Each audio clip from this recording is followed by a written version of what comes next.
Frontline सोको साथमा south western state college Vasundhara Kathmandu, reliance international academy Saraswati Nagar Chabahil Kathmandu.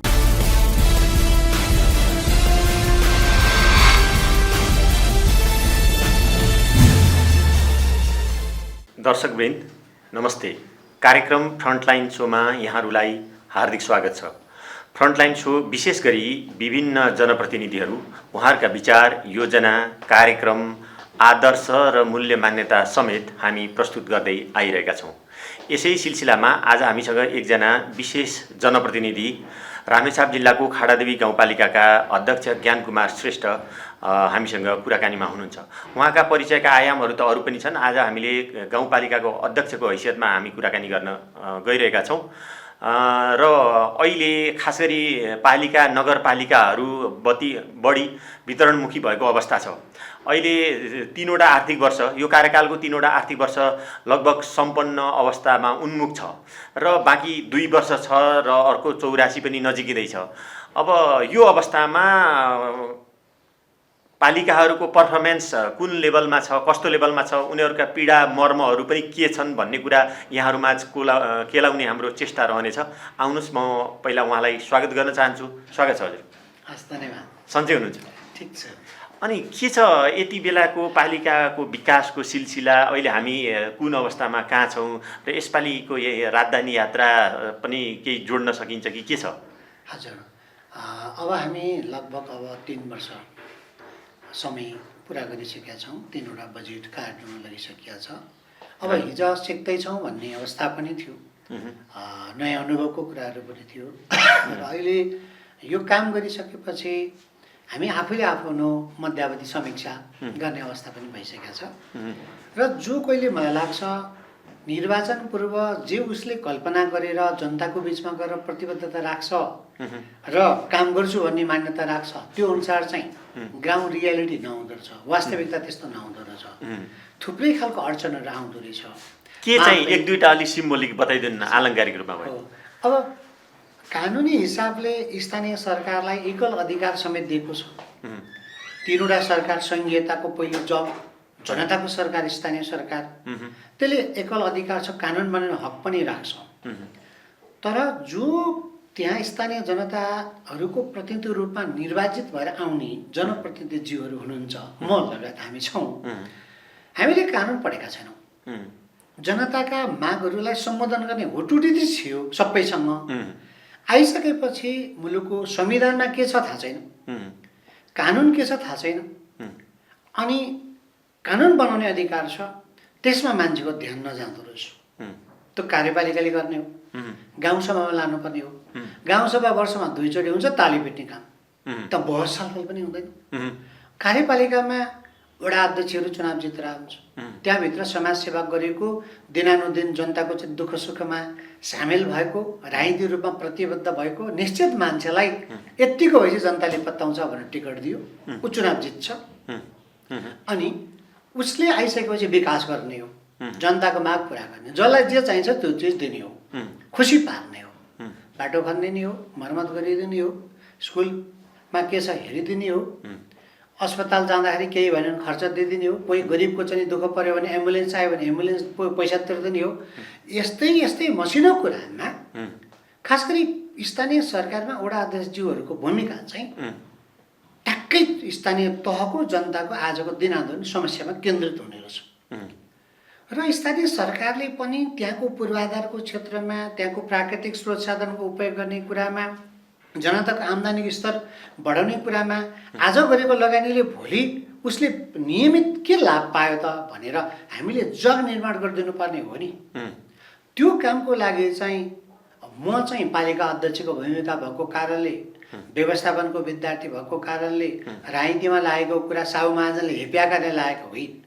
मुलुकमा राजनीतिक प्रणालीमा सुधार हुनु पर्यो, जनताको अधिकार पहिला राजनीतिक हिसाबले सुनिश्चित हुनु पर्यो, त्यसपछि समाजलाई रूपान्तरण गर्नलाई स्रोत साधनको उपयोग गर्ने नीति, राज्यको चाहिँ नीति चाहिँ ठिक हुनु पर्यो भनेर अर्थशास्त्रभित्रको एउटा मान्यता।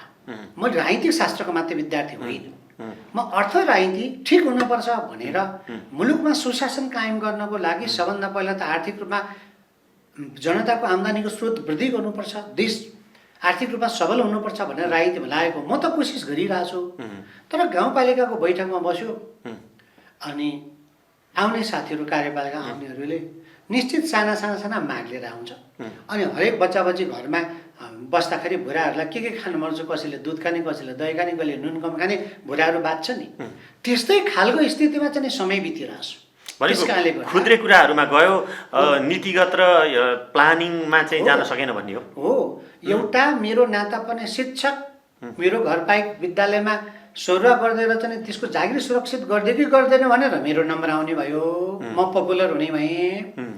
कुन विद्यालयमा कुन विषयको शिक्षक जरुरी छ त्यो व्यवस्थापन गर्न खोज्दा चाहिँ सबभन्दा दुर्गममा कोही शिक्षकै जान मान्दैन, त्यहाँ गरिबहरू बस्छन्। त्यसपछि त्यतिकै विद्यालयको गुणस्तर कम छ, त्यहाँ राम्रो शिक्षक जानै मान्दैन, काहीँ नबिगेको शिक्षक पठाएपछि त्यो विद्यालय सुध्रिन्छ त। अनि अब्जेस गाउँपालिकाको अध्यक्षलाई यो सबै चिजले गर्दा हामीले नभनौँ म त्यस्तो धेरै गरियो भनेर मिडियामा आएर मिठो कुराकानी गरेर गरिएको छ भनेर भन्नलाई मलाई चाहिँ त्यस्तो लागिरहेको छैन। हजुर, अहिले यहाँ तत्कालै यहाँले भोगेको कुनै चाहिँ घटनाक्रमलाई ठ्याक्कै टु दी पोइन्ट भन्न मिल्ने पनि छ? चिजहरू धेरै छन्, तर मलाई जनताले मेरो उमेर छोडेर राजनीतिक एउटा कर्मी हो भनेर हाम्रो प्रतिनिधि यो बनेका ठिकै हुन्छ भनेर धेरै पार्टीहरू लडेका थिए, राष्ट्रिय पार्टीहरू प्रतिस्पर्धामा थियो, गठबन्धन थियो। म त्यस्तो गतिलो असल मान्छे हो भनेर म दाबी पनि गर्न चाहँदैन, म सामान्य मान्छे हो, अलिक कडा मिजाजको छु। तर जनताले निर्वाचनको बेलामा गठबन्धन हुँदा पनि झन्डै दोब्बर भोट हाल्नुभएको थियो, अपेक्षा धेरै थियो। एकदमै अहिलेका युथहरू के भयो त अपेक्षा धेरै थियो भनेर गुनासो पनि गर्न थालेको छ केही युथहरू। र अहिले काम गरिरहँदाखेरि मैले सबभन्दा पहिलो वर्षमा मानिसलाई बाँच्नलाई खानेकुरा प्रधान कुरा हो। खानेकुरा त सबै माटोमा फल्ने हो नि त, माटो त हामीसँग छ नि त। अलिकति पानी कम होला, अलिकति सुक्खा जमिन होला, माटो छ, माटो जोगाउनुपर्छ। सबभन्दा ठुलो कुरा भनेको कृषिमा लगानी गर्नुपर्छ भनेर मैले कृषिको वर्ष भने। मान्छेले सुन्नै चाहेन, कृषिमा लगानी गर्न कोसिस गरेँ भनेको यहाँको पोलिसी बिगेन हो। मैले जे भने स्थानीय जनताहरूले पनि उत्पादन लागत अलिकति बढी रहेछ। अहिले बहुराष्ट्रिय कम्पनीले उत्पादन गरेको ब्रिटानिया बिस्कुट खाँदा सजिलो हुने, चौधरीको चौचौ खाँदा सजिलो हुने, मकै भटमास नबढ्ने, आलु उसिन नखाने, कोदोको खोले नखाने, म एक्लै पो छु त त्यहाँ। च्याख्लाको भात खानुपर्ने, कोदोको खोला खानुपर्ने, रोटी खानुपर्ने, अरू त सबै चौचौ खान्छन्। अनि यहाँले भर्खरै अनौपचारिक कुरामा भन्नुभएको थियो कि 2 लाखसम्मको ऋण दिन्छु भनेर सारा योजना गर्दाखेरि पनि अब तिर्ने नियत हुँदा नलिने, नतिर्ने हिसाबमा चाहिँ पायो भने लिने भनेर जुन खालको त्यो पोलिसी नबिगेको पनि यहाँले कुरा गर्नुभएको थियो, त्यसलाई अलिकति चाहिँ जनमानसले बुझ्ने भाषामा अलिकति प्रश्न पार्दै। हेर्नुहोस् कति महत्त्वपूर्ण प्रसङ्ग उठाइदिनु भयो। नेपाल आफैमा हामी गरिब देश हो। अब देशलाई विकास गर्नलाई सबभन्दा पहिलो पूर्वाधार हो शिक्षा। भन्दा पनि शिक्षा त चाहियो, तर जीवनमा समृद्धि ल्याउनको लागि त अहिले एजेन्डा समृद्धि। अनि त्यो भनेको त सडकले जोड्ने भनेको हस्पिटल आउनको लागि र दसैँ तिहार मान्नलाई जान बाटो खन्ने हो र? त्यो गाउँ पाखा पखेरामा प्राकृतिक जडीबुटीहरू छन्, वातावरण छ, त्यो सबै चिजलाई उत्पादन गरेर बजारमा पुर्याउनको लागि बाटो खनेर त्यो क्षेत्रको विकास, आर्थिक विकास गर्ने कुरा हो नि हो। अहिले ठ्याक्कै हजुरले भन्नुभएको कुरा, नेपाल सरकारले पुष्पलाल मध्य पहाडी सडक जुन लगभग पुरा हुने अवस्थामा पुगेको, यो सडक जोडिएको 47वटा जिल्लालाई ऋण नाम गरेको एउटा परियोजना, वर्ल्ड ब्याङ्कसँग ऋण नेपाल सरकारले लिएको आर्थिक विकास परियोजना है। मध्य पहाडी लोकमार्ग ग्रामीण आर्थिक विकास परियोजना जो गाउँमा छन्, एक घरमा एकजना मान्छेले कृषि कर्म गर्न चाह्यो भने एकजनालाई अधिकतम 2 लाखसम्म, 50% बढीमा 2 लाखसम्म प्रत्येक व्यक्तिलाई अनुदान दिने।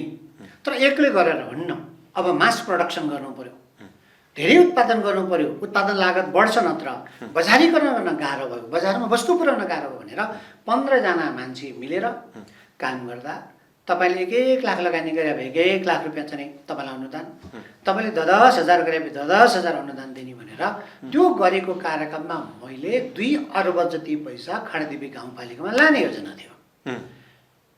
15,000 मान्छे गाउँ बसेको रेकर्ड देखिन्छ। त्यसमध्येमा 5,000 जति काम गर्न सक्ने श्रमशक्ति छ। त्यसको 20% 1,000 मान्छेले त्यो आर्थिक विकास परियोजनामा जोडियो भने, एकजनाले 2 लाखको दरले अनुदान लग्यो भने 2 अर्ब नेपाल सरकारको अनुदान, 2 अर्ब लगानी गरेपछि 4 अर्बको पैसा लगानी गर्यो भने मलाई त काठमाडौँमा बजेट माग्नै आउनु पर्दैन। त्यहीबाट चाहिँ तपाईँको पालिका स्वायत्त हुन्छ, स्वतन्त्र हुन्छ, आत्मनिर्भर हुन्छ भन्ने कल्पना गरेर लागे। तर त्यसले चाहिँ त्यो अनुदान यसो कागज मिलाएर खाइरहेको प्रचलन रहेछ पहिलादेखि, यसो कागज मिलाएर खान पाउने भए चाहिँ त्यो लिने रहेछ।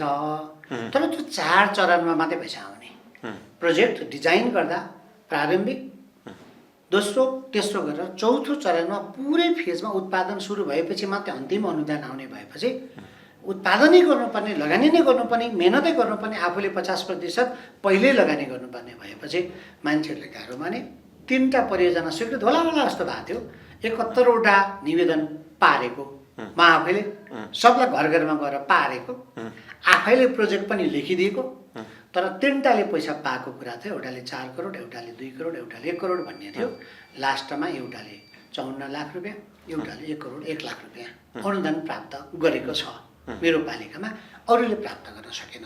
यसले कस्तो देखियो भन्दा अहिले हामी वैदेशिक रोजगारको एउटा फेसन, त्यहाँ गएपछि 50-60 हजार, लाख 2 लाख कमाउने जस्तो सजिलै। हामीले मेसिन सर चाहिँ मेसिनमा बसेर काम गर्नुपर्छ भने त्यहाँ गएपछि मात्रै थाहा हुन्छ। सफा सुग्घर चटक्क त्यहाँ जाने, सहर आउने, फुटपाथमा बसेर व्यापार गर्ने र गाउँमै माटोमा खेलेर काम गर्न हामीले जनतालाई उत्साहित गर्न सकिरहेका छैनौँ। र म अर्थ राजनीतिको कुरा गर्दा चाहिँ आर्थिक लगानी, के अरे, यो उत्पादन लागत बढ्या हुनाले हामीले दिएको अनुदान काफी भइरहेको छैन। त्यही भएर मैले चाहिँ 3 वर्ष भइसक्यो भनेको, किसानले फलाएको फल उचित लाभ मूल्यमा जबसम्म राज्यले किन्ने ग्यारेन्टी गर्दैन तबसम्म उत्पादन हुँदैन भन्ने मेरो बुझाइ छ। अब यो कुरा चाहिँ त्यो कुरासँग जोडिएको छ। अब यहाँले अघि अनौपचारिक कुरामा एउटा भनेको प्राकृतिक स्रोतको एक्सट्र्याक्सन र त्यसका केही जटिलताहरू, प्रतिनिधिमूलक चाहिँ घटनाहरू, त्यसमा प्रशासनको भूमिका, जनप्रतिनिधिहरूकै भूमिका, ठेकदारहरूको भूमिकाको एउटा रुचिकर विषय उठान गर्नुभएको थियो। त्यसलाई फेरि यहाँ पब्लिकमा भनिदिनु मिल्छ? हो, अब यो पनि अब नागरिकलाई अलिअलि थाहा छ। प्राकृतिक स्रोत साधनको उपयोग गरेर देशको आर्थिक उन्नतितिर जानुपर्ने। एकचोटि चोरेको पनि चर्चा चल्यो। रोशी खोलाले संसार बगायो, जम्मै सुनकोशी, तामाकोशी, जम्मैको पुलहरू सकियो। कारण के थियो त भन्दा रोशी खोला काठमाडौँको नजिक भएपछि त्यहाँका सबै ढुङ्गाहरूलाई गिटी बनाएर ल्याइयो, बालुवाहरू ल्याइयो। त्यो चाहिँ भू बनौट चाहिँ सबै कुरा ध्वस्त भएको थियो। अस्ति अलिकति बढी परेको यो पोहोर सालको पानीले सबै बढायो। यो चाहिँ त्यो प्राकृतिक स्रोतको दोहन हुँदो रहेछ। प्राकृतिक स्रोत भन्दा हाम्रो नेपालमा चाहिँ ढुङ्गा गिटी बालुवाको उत्खनन, खनिजको कुराको लागि, खनिजको लागि त नेपालको कानुन यस्तो छ। म 3 वर्षदेखि लाग्यो मैले त्यो अनुमति प्राप्त गर्न सकेको छैन। मेरो पालिकामा खरीढुङ्गा भन्ने एउटा गाउँ छ, खरीढुङ्गा, सिलेट, हजुर, चुनढुङ्गा। यो एउटा दोलखामा खरढुङ्गा भन्ने छ, हाम्रो मान्छे तपाईँको खरढुङ्गा भन्ने ठाउँ छ। त्यो पहाड सबै म्याग्नासाइटको पहाड हो खरीढुङ्गा। यो चाहिँ के चिजमा प्रयोग हुन्छ, जसले चाहिँ एटम बमहरू बनाउँछ, अत्यन्त चाहिँ तपाईँको आणविक भट्टीहरू पनि हाई टेम्परेचरमा चल्ने खालको आणविक भट्टी चलाउँछ, त्यसलाई चाहिँदो रहेछ। हाम्रो नेपालमा त काम छैन। त्यो खरीढुङ्गामा केही फल्दा पनि नफल्दो रहेछ। तर चाइनिज इँटा बनाउने कम्पनीलाई त्यो चिप्लो, खरी चिप्लो हुने हुनाले उसले त्यसलाई साइनिङ दिनको लागि इँटा बन्दाखेरि त्यो प्रयोग हुँदो रहेछ। त्यो सामान किन्नलाई एक गाडीको 3,000 रुपियाँ ट्याक्स तिर्ने, 3,000 रुपियाँ त्यो जमिनको मालिकलाई दिने भनेर हामी पुरै धनी हुन लाग्थ्यौँ। तर मैले त्यो बेच्न सकिनँ। खानेको सुटुत, केको सुटुत, लफडा म थाकेँ। 1 करोड जति पैसा आउने भएको थियो पोहोर साल, 1 रुपियाँ पैसा आएन। एउटा कुरा। अनि अर्को कुरा, यो ढुङ्गा गिटी बालुवा भन्छ, कोसीको नदी, खोलाको नदीको बालुवा, यो ठेका लाउनु पर्ने, यसलाई 72 भन्छ। देशभरि यसो कहिलेकाहीँ टेलिभिजनमा सुन्थेँ पहिला अध्यक्ष हुनुभन्दा पहिला, राजनीति मान्छेहरूको संलग्नता छ भनेर भन्दाखेरि आरोप लगा होला, मनी राजनीति मान्छे हो कि क्या हो, यो झुटो होला भन्थे। अब म गाउँपालिकाको अध्यक्ष भएँ, अब 1 लाख 1.5 लाख रुपियाँ तिरेर सूचना निकाल्यो, 35 दिने सूचना ठेक्का पर्दैन, 15 दिने सूचना निकाल्यो ठेक्का पर्दैन, 7 दिने सूचना निकाल्यो ठेक्का पर्दैन। पोलिसी बिकेन यहाँ पनि, ठेक्का हाल्दैन मान्छे, इबिडिङ हुन्छ, ग्लोबल टेन्डर हुन्छ, हाल्दैन। अनि लास्टमा अनि चिने जानेका आफन्त साथीभाइहरू जो यसो कारोबार गर्न जान्नेले ल 10-20 हजार रुपियाँ दिने हो, 2-5 लाखमा दिने हो भन्छ, 2 करोड 3 करोड 5 करोडको चाहिँ बालुवा 20-30 लाखमा दिने हो, 50 लाखमा दिने हो भने गर्दै गर्दै गर्दै गएपछि त्यो पहुँच भएका मान्छेहरू आउने। किन चाहिँ बिडिङ भएन भन्दा खोलाको त्यो ठाउँमा गएर बालुवा निकाल्नु पर्ने, राज्यको कानुन आइए गर्नुपर्ने भनेको छ। आइए गरेको एउटा के अरे इन्भाइरोमेन्टल चाहिँ प्रभावको वातावरण मूल्याङ्कन छ, त्यो मापदण्ड पुरा गर्नुपर्ने, पुरा गर्ने कसले, अनि त्यो राति गएर खोलामा निकाल्ने गर्दाखेरि त्यो क्षेत्रमा काम गर्नलाई चाहिँ व्यवसायीहरू पनि राजनीतिक संलग्नता भएका व्यवसायीहरूको उपस्थिति हुँदो रहेछ। अनि त्यो लिगल प्रक्रियामा जाँदा सुरुमा तोकिएको मूल्यमा नलिने, लास्टमा अमानत समानत दिने भनेपछि अनि लफडा, मान्छेको आँखा त्यहाँ पर्ने। 1 करोडको बालुवा 2 करोडको बालुवा जनतालाई थाहा छैन, इबिडिङ भयो, सूचना निक्ल्यो, किन भयो थाहा छैन। कुनै व्यवसायले 20-30 लाखमा लिन्छ अनि आँखा ठुलो हुने, त्यो पनि ताल पऱ्यो भने पैसा प्राप्त नहुने, आदि इत्यादि रूपमा गर्ने। पहिला पहिला त सबै राजस्व मिना दिने चलन रहेछ, 1.5 करोडमा बालुवा दियो अनि पालिकाले मिना दिएको भनेर लेखिदिने, माइनर लेखिदिने, सक्यो। मलेपोले बेरोजु टाँगिदिने, मलेपोले बेरोजु लेखिदिएको छ, बकाइदा हरेक वर्ष ब्याज जोडिरहेछ, तर त्यो चिठी सम्बन्धित नागरिकले पाएको छैन। उसलाई थाहा छैन कि उसको नाममा बेरोजु छ, अड्डाले चिठी काटेकै छैन, उसको नाममा करोडौँ थपिरहेछ।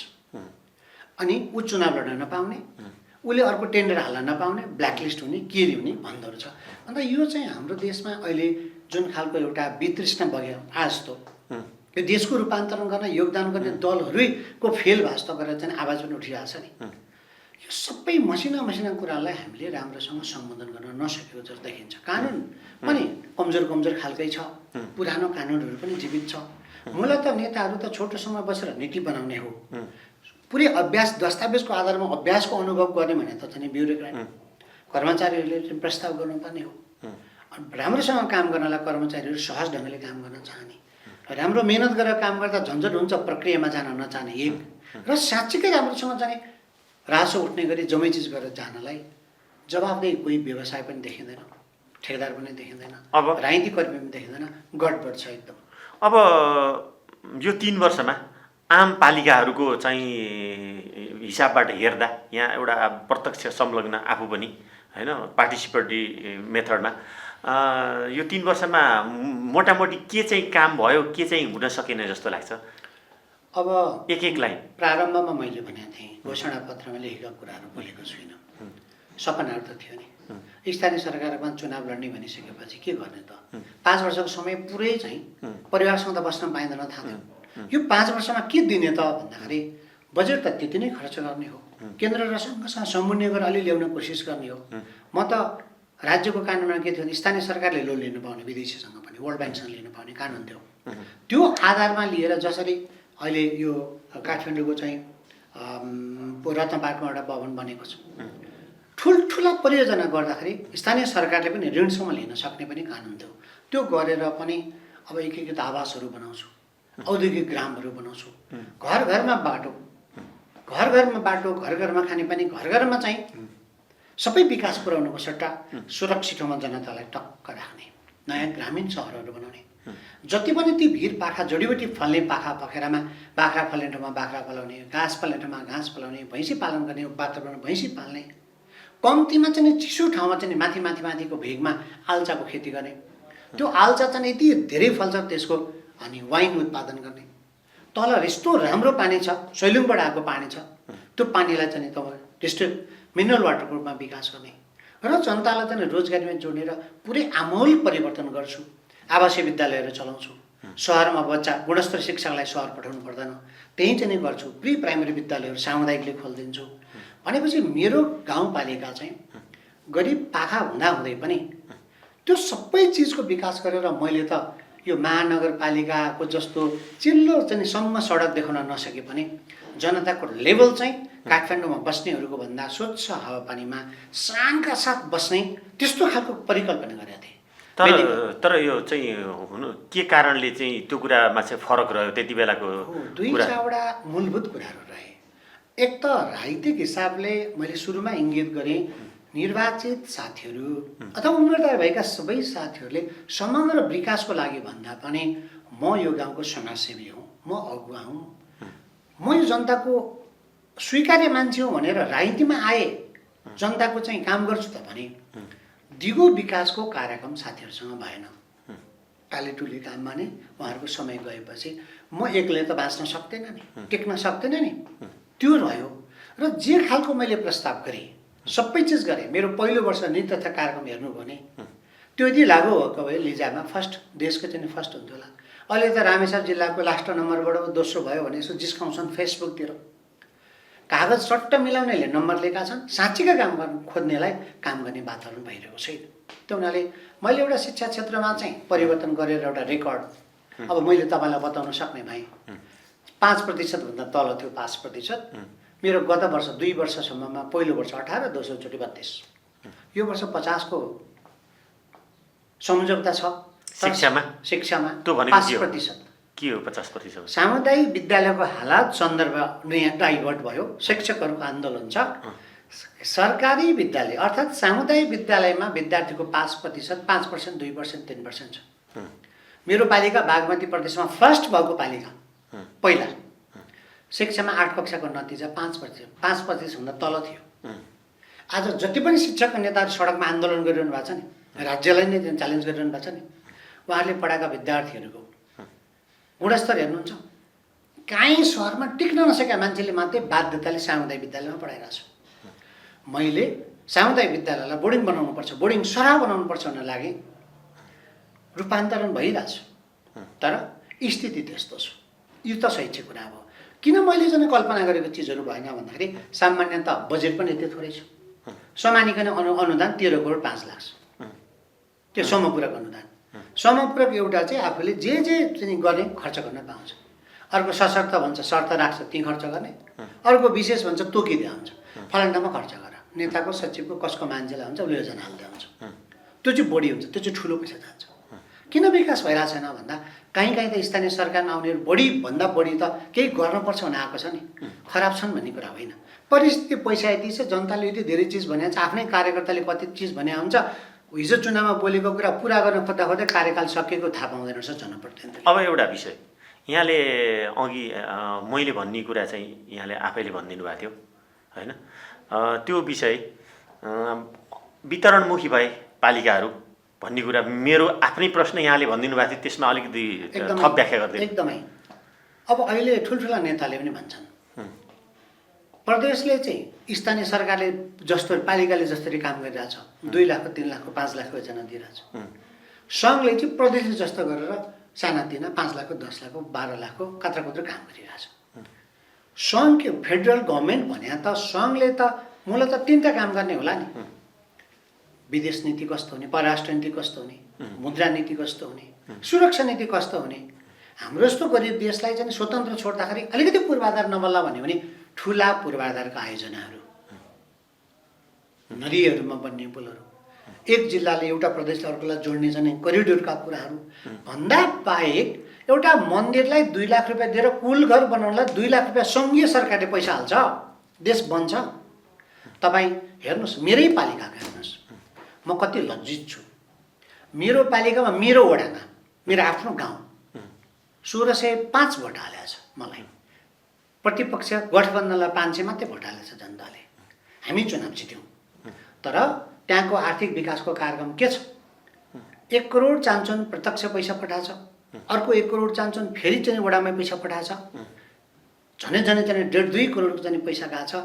टोटल योजना हेऱ्यो भने उत्पादनमा 1 रुपियाँ पैसा परेर हिँड्छ। कुल घर बनाउने, ट्रस्ट चौतारी बनाउने, रुख रोपेर पानी हाल्ने होइन। अनि सडक चाहिँ थुप्रै सडक पहिले चाहिँ डोजरले भत्काइसक्यो, सडक खने होइन, डोजरले भत्काएको, सफा गर्नै सकिरहेको छैन अहिले हामीले।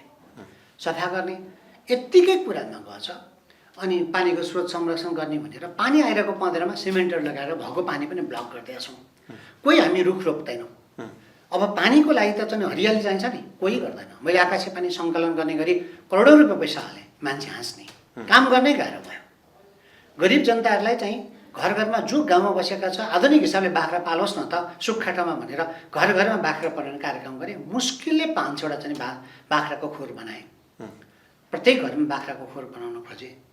मान्छेलाई चासो छैन, जनप्रतिनिधिलाई चासो छैन। भनेको जे कुरा गरे नि पोलिसी बिग्निवाला छैन यहाँ नेपालमा।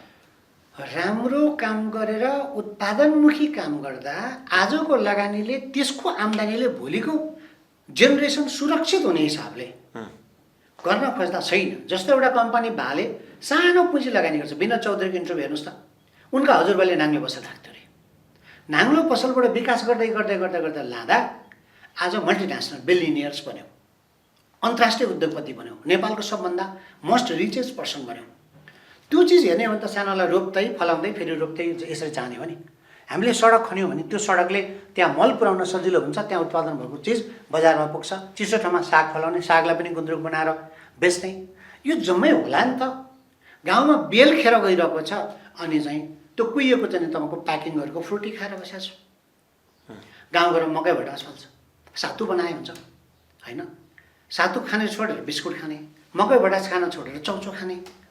अनि आर्थिक विकासको त योजना छँदै रहन्छ। प्रदेश सरकारले एकवटा एक उत्पादन भनेर कार्यक्रम बनाएको छ, कतिले त रिजेक्ट गर्यो, प्रस्तावै आएन भन्दै हुनु त अस्ति मलाई मन्त्रीजीले। मैले चाहिँ एउटा वडामा एकवटा एक कृषि जुन उद्यम भनेर मागेको 2टा भन्दा बढी दिन सक्दिनँ भन्नुभएको छ। हुन त मलाई पनि लाग्छ साँच्चैको आयो भने जनताले गर्दैनन् कि जस्तो लाग्छ। अब अन्तिमतिर केही राम्रा काम पनि भयो होला नि, अनि कतिपय कुराहरू जानेर भएको होइन कि तर चाहिँ नजानेर गर्दा गर्दै पनि यो 1-2टा कुरा चाहिँ गजब भइरहेछ भन्ने देखाइ पनि केही छ? पक्कै पनि हामी गाउँपालिकामा गएपछि अहिलेको युवा पङ्क्तिलाई सामाजिक सञ्जालबाटै भए पनि एउटा सन्देश हामी सबैजना मिलेर गऱ्यौँ भने सक्छौँ भन्ने एउटा सन्देश मैले दिइरहेको छु।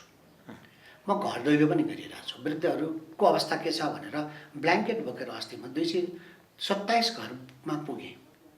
अहिले पोलिटिकल पार्टीको कामको हिसाबले पनि गइरहेको छु, अध्ययन पनि गरिरहेको छु। र हामीले के एउटा चाहिँ गजब सन्देश दिइरहेको छौँ भन्दा गाउँको जनता पनि अब गाउँमा पनि हामी सडकको छेउछाउमा नयाँ सहरहरू बन्ने कल्पनासहित अब मान्छेलाई एकीकृतमा ल्याउने र यो पाहा पखेरामा धेरै ठुलो लगानी नगर्ने, बिस्तारै त्यो ठाउँलाई फार्मको रूपमा विकास गर्ने। शिक्षामा चाहिँ तपाईँको अब एउटा आशा पला छ। अब हामी आवासीयमा जाँदैछौँ, हरेक माध्यमिक विद्यालयहरू आवासीयमा गइसकेका छ। यसलाई केन्द्रीकृत गर्ने कुराहरू छ भन्दाखेरि सडक सञ्जाललाई अब मैले जनतालाई नराटिकन भनेको छु, धेरै सडकको लागि दबाब नदिनुहोस्। अब सडक र सुरक्षित ठाउँ कहाँ छ त्यहाँ चाहिँ बरु हामी आवासको लागि ग्यारेन्टी गर्छौँ भन्ने कुराहरू गरिरहेको छु। अब अझै पनि कृषिको कार्यक्रमलाई म कोसिस गरिरहेको छु।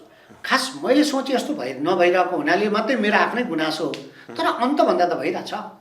तर एउटा सानो चिज हामीले गर्न सक्ने कुरा चाहिँ मलाई अलिकति फिल भइरहेछ कि हामीले युवाहरूलाई सानो सानो पेसा गरेर पनि त्यसलाई टिकाएर उनीहरूले उत्पादन गरेको सबै वस्तु चाहिँ एक ठाउँमा सङ्कलन गरेर त्यो एउटा ठुलो उद्योगको रूपमा विकास गर्न सक्थ्यौँ। त्यो एउटा कुरामा चाहिँ हामी चुक्यौँ कि भन्ने मलाई लागिरहेछ। मैले प्रयत्न गर्दा पनि मैले अरूलाई दोष दिन मिल्दैन, म प्रमुख पदमा छु। तर अब कस्तो अप्ठ्यारो भइरहेछ भन्दाखेरि साथीहरूले सकारात्मक कुरालाई सुन्न नचाहेपछि, समय नदिइसकेपछि कसरी चाहिँ कन्भिन्स गर्नु एउटा भन्ने कुरामा अलिकति समस्या हो। तर आज हामी सुशासनको क्षेत्रमा कसैलाई कतिले लोग्नेले स्वास्थ्यलाई चाहिँ कोटेर तहलाएर राख्ने चलन थियो। अहिले न्यायिक समिति मार्फत कहिलेकाहीँ त म आफै न्यायिक समितिको बैठकमा बस्छु। श्रीमती कुट्ने एकजना जाने पुरुषलाई सामान्य मान्छेलाई 13 लाख रुपियाँसम्म क्षतिपूर्ति तिर्न लगाइयो। सुशासनमा सवालना गरिएको छ। दलितहरूको बिचमा गएर म आफै गएर त्यो बस्तीमा गएर दलित भनेर हिजो भन्ने त अब हाम्रो त्यो कुरा होइन। अब शिक्षामा समानता ल्याउँ, राम्रो पढाउँ, उद्योगी बनाउँ, व्यवसाय गरौँ, मेहनत गरौँ, कमाउँ, फेरि रोपौँ, आर्थिक रूपमा हैसियत विकास गरौँ। यो सबै चिज मुद्दा सकिन्छ। जनजातिहरूलाई सबैलाई भनिरहँदाखेरि एक खालको मनोविज्ञान चाहिँ मैले निर्माण गरिरहेको छु। भौतिक पूर्वाधार कैलाश प्रसाद ढुङ्गेल पहिला अर्थमन्त्री हुनुभएकोले अधिकतम सडकहरू पनि सिकाएको छ। ठुल्ठुला सुनको त होइन, तामाको समान छानो भएको मन्दिरहरू पनि बनाएको छ। मान्छेलाई लाग्छ हाम्रो मन्दिरलाई खोइ पैसा हुन्छ, मैले धेरैचोटि भन्छु कुल गर्ला पैसा त कुल त जसको उसले बनाएको नि अनि एकदमै अनुत्पादकमा खर्च भएकोले मैले चाहिँ सन्देशहरू दिएर सबै मान्छेले कुरा चाहिँ बुझेका छन् र अब हामी यो आदर्शको लागि भन्दा पनि अब उत्पादनमुखी नै काम गर्ने कुरामा अन्तिममा जाँदै मैले यहाँलाई सोध्न छुट्याएको र आफैले केही भन्न खोजेको विषय र कसैलाई होइन सङ्घ सरकार प्रदेश सरकार होइन अथवा यो शीर्ष पार्टी शीर्ष नेतृत्व कसैलाई केही भन्न खोजेको विषय छ? अब यो केन्द्रीय सरकारको सन्दर्भमा केन्द्रसँग हामी धेरै टचमा पनि जाँदैनौँ। एउटा प्रमुख प्रशासनिक अधिकृत पनि राम्रो काम गर्ने प्रतिबद्ध मान्छे समयमा पठाउन नसक्ने एउटा चाहिँ समस्या देशभरि छ। हामी पालिका महासङ्घहरूको कार्यक्रममा बस्दा स्थिति त्यस्तो छ। सरकार पनि अब कता कता ठ्याक निर्णय गर्न नसके जस्तो दुईटा मेजर पार्टीहरूको सरकारले एकदम छिटो छरितो बोल्ड डिसिजन गरेर जानुपर्ने समस्याहरू भएको छ। प्रदेश सरकारका मन्त्रीज्यूहरू त्यो क्याबिनेटले अब उसको पनि लिमिट सीमित बजेट छ त्योभित्र गरिरहेको कुरामा चाहिँ अहिले मौखिक रूपमा भेटघाट हुँदा चाहिँ हो चाहिँ भन्ने फेरि पनि लास्टमा कार्यकर्तालाई खुसी पार्ने प्रयत्न जबसम्म राजनीतिक नेतृत्वबाट हुन्छ नि तबसम्म देश विकास नहुने कुरा त निश्चित छ। र यो अहिलेको जुन खालको एउटा वितृष्णा हेरेको छ नि हामीले अराजकता भनिरहेछौँ एउटा वितृष्णा हो।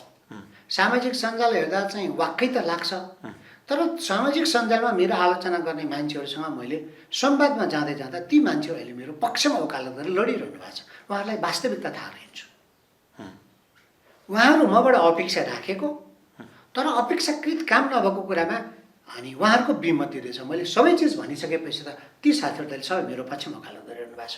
त्यस्तै प्रदेश केन्द्रको सरकारले हामीले निर्णय गर्दा वास्तवमा संहितामा गएको मर्मअनुसार स्थानीय सरकारको माग चाहिँ जनताको माग हो कि होइन भनेर स्क्यानिङ गरेर गर्नुपर्नेमा सिधा चाहिँ झालबाट छिर्ने कुरा चाहिँ यो सबभन्दा ठुलो प्रतिपादन भएको छ र यसमा चाहिँ प्रदेश केन्द्रले ध्यान दियोस् भन्ने कुरा हो। र मेरो अन्तिममा तपाईँको मिडिया मार्फत आग्रह गर्न चाहन्छु नेपाली जनतालाई होइन राजनीतिक दललाई तपाईँ अब आउने चुनावमा जो सम्भावित क्याडरहरू छन् त्यसलाई मूल कुरा कानुनका आधारभूत कुरा सिकाउनुहोस्। तपाईँको पार्टीको विकासको मोडल के हो त्यो अनुसार भोलि निर्वाचित भइसकेपछि काम गर्छु भन्ने कुरामा प्रतिबद्ध गराउनुहोस्। घोषणापत्रमा के लेख्यो निर्वाचित मान्छेलाई थाहा छैन हेर्दैन पार्टीको दस्तावेजमा के छ पढ्दैन अनि निश्चित गरौँ भन्ने मान्छे अप्ठ्यारोमा पर्ने र अनि त्यसको चाहिँ फाइदा चाहिँ अस्थिरता चाहनेहरू अराजकता फैलाउन चाहनेहरू दक्षिणपन्थीहरूलाई त्यो के भएको छ त भन्दा मलजल भएको छ अनि मान्छेले टाउको उठाइरहेको छ अनि किन यस्तो भएको होला यो कलियुग हो कि भनेर भ्रम पालिरहनु भएको छ। त्यो होइन वास्तविक जनताका आवाज के भइरहेछ भनेर वास्तविक रूपमा बुझ्न नेताहरूले ध्यान पुर्याइदिनुपर्छ भन्ने कुरा अपिल गर्न चाहन्छु। यहाँको कार्यकाल सम्पूर्ण रूपमा सफल होस्, यहाँका सङ्कल्पहरू साकार हुन् र यहाँका पालिकावासीहरू सुखी र समृद्ध हुन्। यहाँसम्म आइदिनु भएको यहाँलाई धेरै धेरै धन्यवाद। धेरै धेरै धन्यवाद। मौका दिनुभयो मैले पनि आफ्ना कुरा राख्न पाएँ। तपाईँको मिडिया मार्फत सबैलाई अभिवादन गर्दै तपाईँलाई धन्यवाद भन्न चाहन्छु। दर्शकबिन उहाँ हुनुहुन्थ्यो ज्ञान कुमार श्रेष्ठ रामेछाप जिल्लाको खाडादेवी गाउँपालिकाका अध्यक्ष। उहाँसँगको यो रमाइलो कुराकानीसँगै अर्को श्रृङ्खलामा सधैँ जस्तै यहाँहरूमाझ आइ नै रहनेछौँ। तबसम्म हामी सम्पूर्ण टिम बिदा चाहन्छौँ। नमस्ते।